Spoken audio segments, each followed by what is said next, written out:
Hello everyone. I'm going to get my own timer going just so I can keep track. But I really want to thank Debs today. Debs has really done an amazing job of getting this report out and making sure people know about it, and it's not just gathering dust up on some shelf. So thank you, Debs, for so many times inviting me along. And thank you, Jax, for the opportunity to be here today too.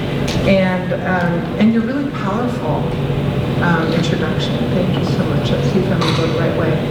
And I just want to say a big thanks for the opportunity to talk about recognizing the need for tribally led solutions by talking about the addendum today.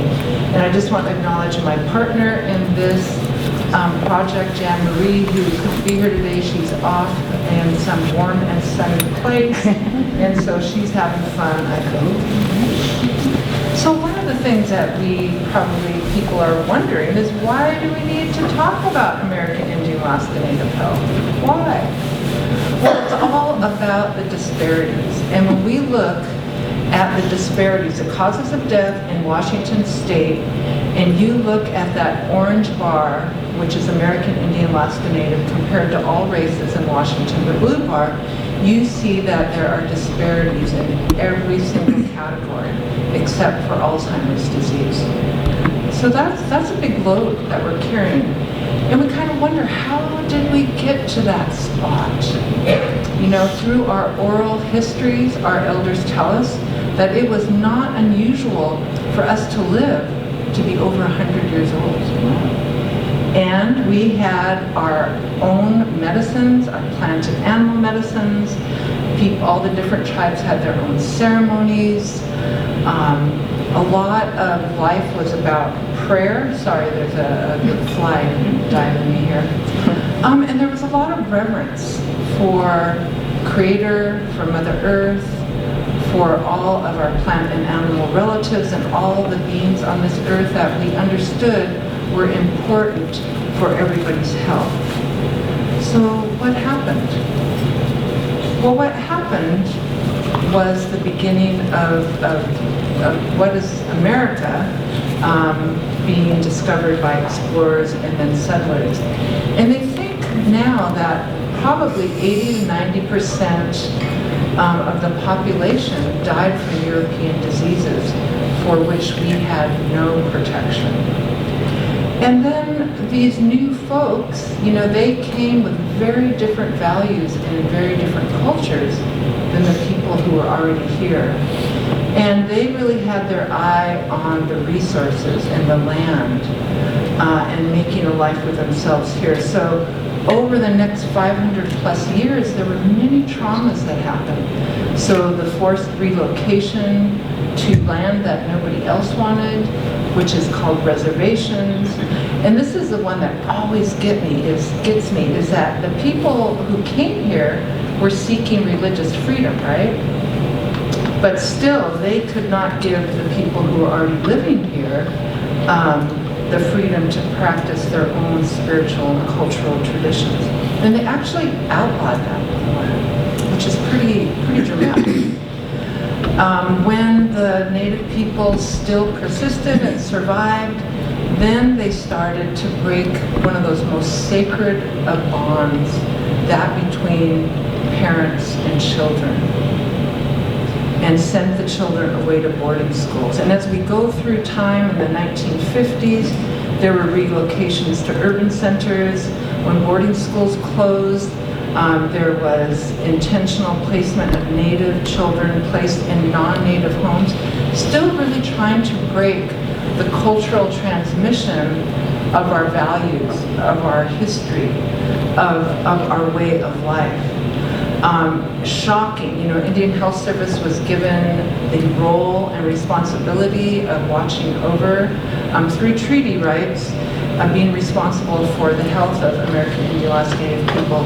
Yet in the 1960s, there was sterilization of Native women without their knowledge or consent. There was the issue when people were starving on the reservation of giving them commodity foods. We'll talk more about that later. And then today, where we're still experiencing continued racism, but another horrible thing, the missing and murdered Indigenous women and girls which has been happening for a long, long time, but it finally took us and our partners to really take this on and call it. So that's very stressful. Those are all very stressful things. And you saw this already in Deb's presentation. But when this was presented to the annual meeting of the American Indian Health Commission, they asked our chair, Steve Kutz, and the executive board and the delegates asked if we could have some response to this. And so the Department of Health responded and gave us funding to do a short project at the time, which was to conduct one or more listening sessions in tribal communities. And so this was, kind of at the end of COVID. And so our idea was to go into community, do these listening sessions with people, and then we would share what we found with the leadership and then present the findings to the delegates and then include it in the Department of Health report to the legislature. But it was still so close to COVID that a lot of the tribes were not open yet. And so we had to switch to Plan B, which was really hard because, if you're leaders or you're working, you're really used to virtual lifestyle that we have now, right? But we wondered about the community. The youth, the elders, the moms and dads, would they want to connect with us via virtual meetings? So we were pretty nervous our very first one, but it turned out to be really great. There was interest. People were there, they were engaged. So we ended up actually having 5 virtual community conversations across the state. And then we ended up also having, it's so balanced that we ended up having 5 leadership recommendation sessions also. And then those were what were, as with a narrative, were submitted as the addendum to the 2023 report to the legislature. There were 4 main themes that, and some of them are pretty predictable. There was themes about pregnancy and birth experience needs, but I really loved how the respondents really looked at the continuum. So it was before pregnancy and it was well after pregnancy into new parents' needs also, the importance of that. And so that was really great. And they had ideas about what does contribute to maternal mortality and morbidity in their communities. And one of the things that we knew when we were planning our project is we were not going to go into our communities and talk about maternal mortality. We just didn't know how that would go. And really, this is something we had been wanting to do for many years but didn't have the funding, is we wanted to go into communities and talk about maternal health. So as you saw on the prior slide, it was called Conversations about the Health of Pregnant Birthing, the Health of Native Pregnant Birthing and Postpartum People. And so I think that was a very important distinction to make, to get people to come and want to talk with us.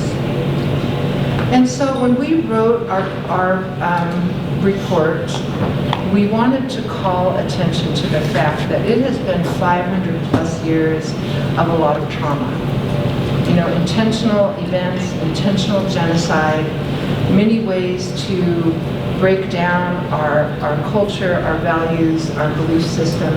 And so we understand that it is going to take time to get us back to where we need to be.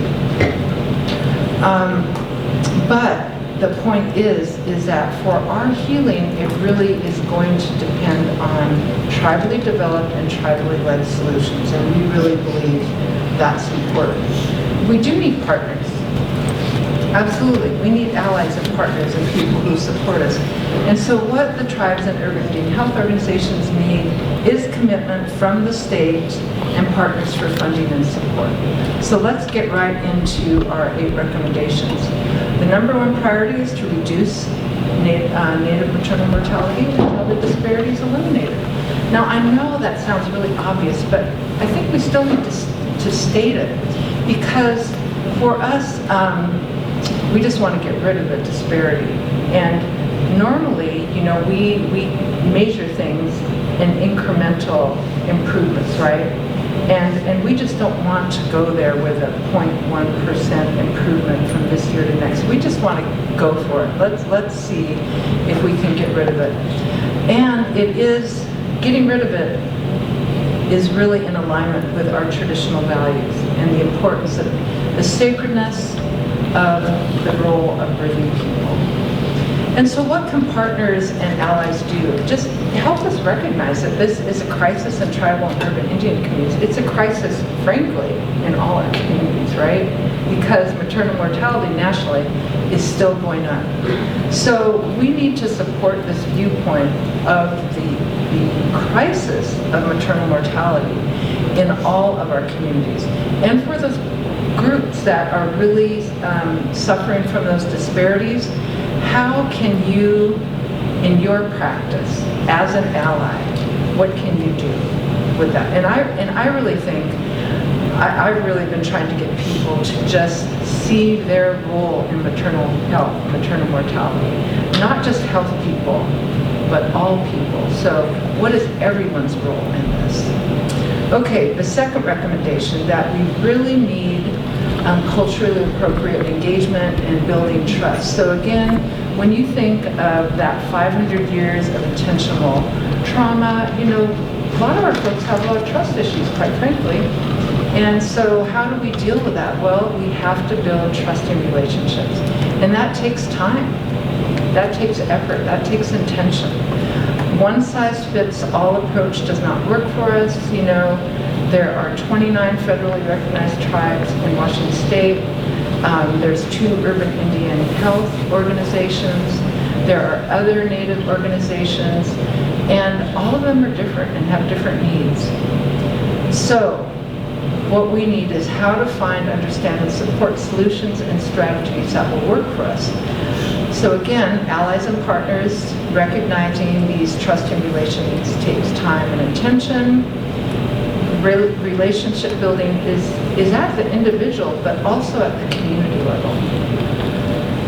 It's really important that people understand the root causes. This isn't something that happened last year or 5 years ago.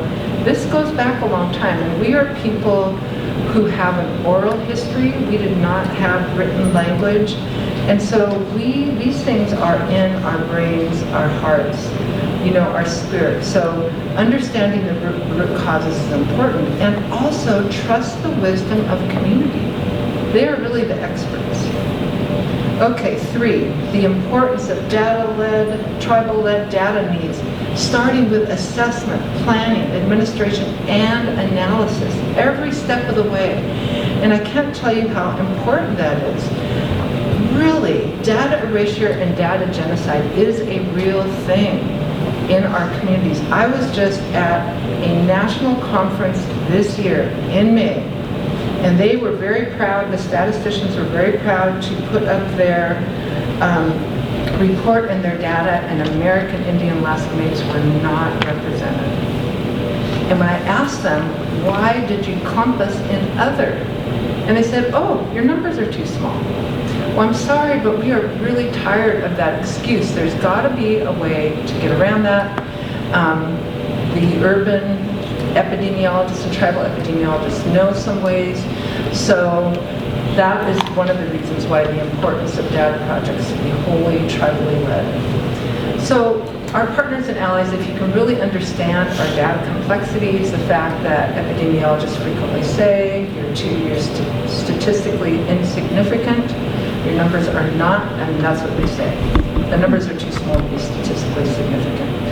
And then data, material sharing, and ownership agreements are really important, because tribes are they're really talking now about who owns the data.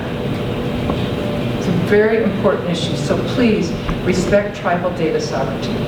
4, we really need to look at historical inequities and create trust in all the transformation systems that are happening now in our state to make sure that we do have culturally relevant services.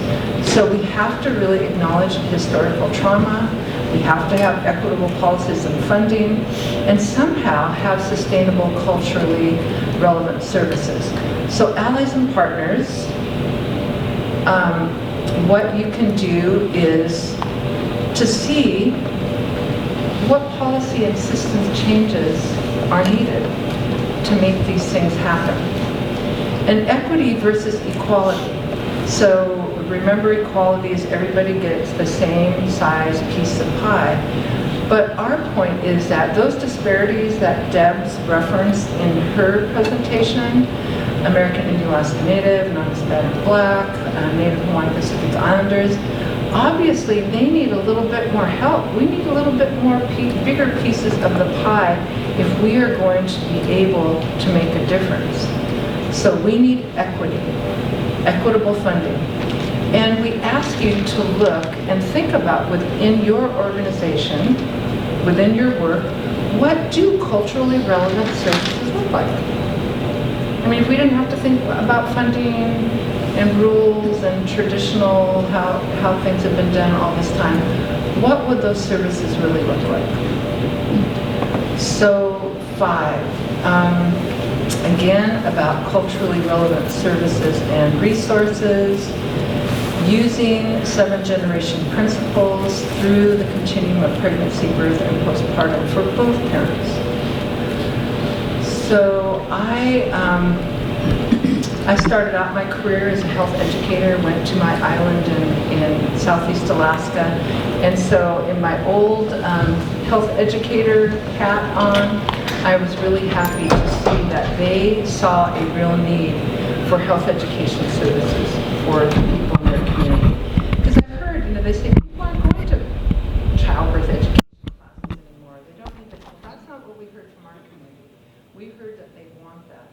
And the 7th-generation principles is some tribes look ahead and say, what are the impacts 7 generations ahead of us on what we do and say today. In this state, they say, look 3 generations ahead, look 3 generations back, your 7th generation is in the middle, but all of these are important. And our respondents really talked about the continuum being for both parents and the family for up to 5 years. That is the level of support they needed. So again, how do you offer culturally relevant services? How do we advocate for these services broadly, universally, so that we really can make a dent in maternal morbidity and mortality? And again, that 7th generation, understanding that values that how we think is not from January 1st to December 31st, and what did we accomplish, how much money did we make? We look at things in generations. What we say and do today, how's that going to affect my grandchildren, my great-grandchildren, and so on? So that's really an important point when you're working with tribal people. 6, funding and focus and prioritization to support a tribal-led workforce. We really need that, and I think everyone here is familiar with the research that shows that people are more comfortable and trust people who look like them. And so what are the workforce needs that will work in our communities? Because again, they may not look like, even if they look like you, it may be not a doctor that we need, but it may be a different provider type. So in the Portland area, which are the states of Washington, Oregon, and Idaho, they have what is called a CHAP, a community health aid program that they're setting up. So they have dental health aid therapists, behavioral health aid therapists, and they're starting the community health aid. So these are provider types that have been very successful in Alaska, and they are looking at having those provider types here in our communities too. And one thing that I'm very concerned about is there seems to be a movement to increase educational licensure and certification requirements, which really, for a lot of people, is going to increase the inequities. And I think a lot about the registered dietitian. Now they're going to have a master's level degree. And what is that going to do to people who want to provide those services in communities? So again, please support provider types that are successful in tribal, urban, Indian communities. And really, what would a reimagined support of a truly patient-centered care look like? So last one, I was so happy the tribal leaders wanted things about nutrition. And when you go back into the boarding schools, the Merriam report in the 1930s remarked about the underfeeding, and then the commodity foods, all those nutrient poor foods that our people have been eating for generations. So that's a big deal.